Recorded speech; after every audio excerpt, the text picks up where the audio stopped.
we're set up with Airmar, and you want a real dual frequency, you buy an Airmar transducer for $1,000. It's on their website. An Airmar 83200 has an 83 cone by itself and a 200 cones separately of each other. That's why the transducer is this big on a brass coupling that goes in the bottom of your ring C ring.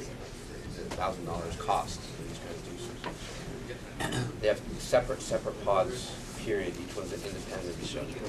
On the Hummingbird and Lowrance, on the single 200 kilohertz, it's using the refraction off the side of the cone, picking it up. It's not a true dual frequency circuit, so it's not real. It's using the same crystals vibrating at a different rate. So leave it at the 200. That's it. It'll read cleaner. Yes, sir. I was just going to say, like on Airmar's site, I don't think I've seen an 83200. Maybe not 83200, but each. No, but I've been looking for 50 slash. Yeah, like I've been looking for the 83200. Stick with the. And then I was thinking P60 on and a, TM270. The Airmar transducer works shitty on an HDS. Works really good on an LCX. From my experience.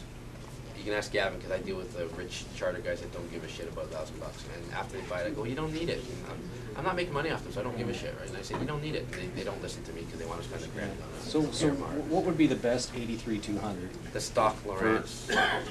Does Lowrance have a stock through hull? What kind of boat do you have, sir?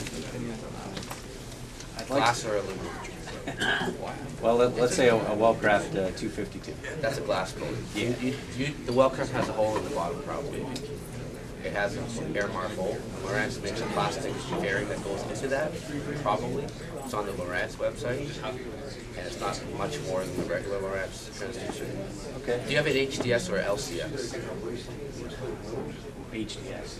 Your HDS on a regular boring transducer will read twice as good on a regular standard transducer because it's got a 30,000 watt digital output.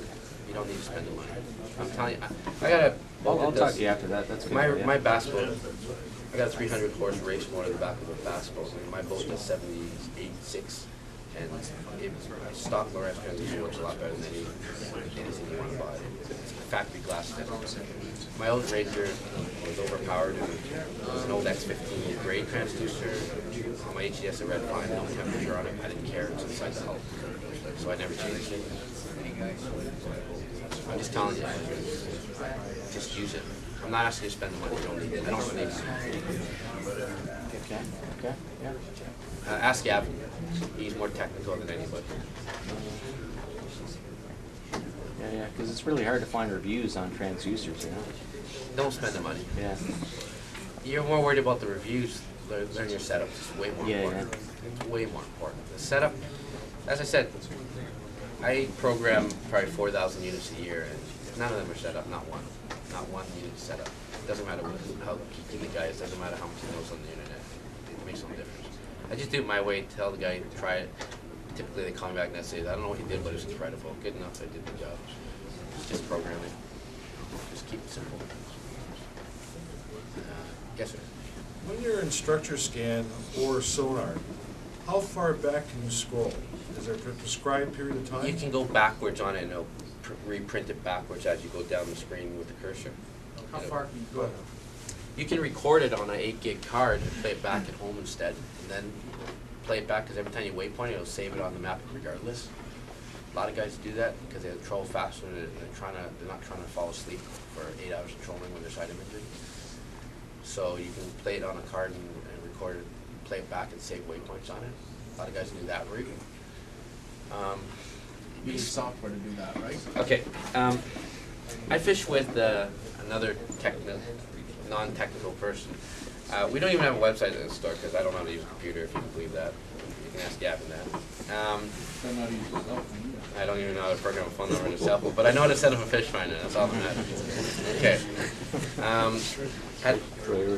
I fished with Wayne Azubian last year, he forced me to fish the stupid Bass Pro Open. I didn't want to do it because I haven't been on Simcoe in 10 years.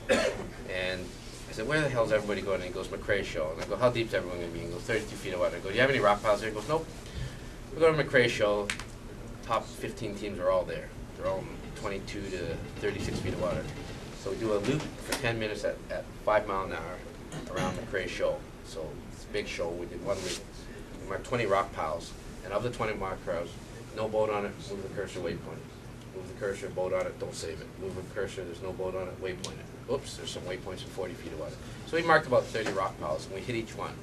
We got 3 Lakers and 8 blueback herring on a Hopkins jigging spoon, and we got 2 smallmouth for 11 pounds. And Leung says to me, he goes, "That side of everything's awesome." And I said, "How long have you had it on your boat?" And he goes, 2 years. I go, "Have you ever used it?" He goes, "Nope." He goes, "Awesome." And I go, "Oh." And it was funny because everybody knew where everybody's gonna fish, but I don't know where the hell the rock piles are. And every tournament I ever fished this last year with Wayne, we didn't pre-fish one term. We just go there blind and put our money in and lose our money. And but it's cool because Wayne looks at me and goes, "That side of everything's awesome." And I said, "You had it on your boat for 2 years." And he goes, "Why'd you decide to use it?" And I go, "Because I don't know where the smallmouth are off McRae Shoal, and I don't know where the bloody rock piles are, so we did a pass, and we marked the rocks." That's what you do with it. That's how you use the side image, right? That's how you use a side image. Do a pass, do a half-hour pass, there's 30 rock piles, hit all 30 rock piles, hopefully you can win some money. That's all I can do, right? When I'm on Rice Lake, I haven't been on Rice Lake in 1 year. I don't know where the weed points go out to. Do one pass, there's 6 outside weed points, rip each one with a bucktail. 30 walleyes later, okay, we did okay. Next spot.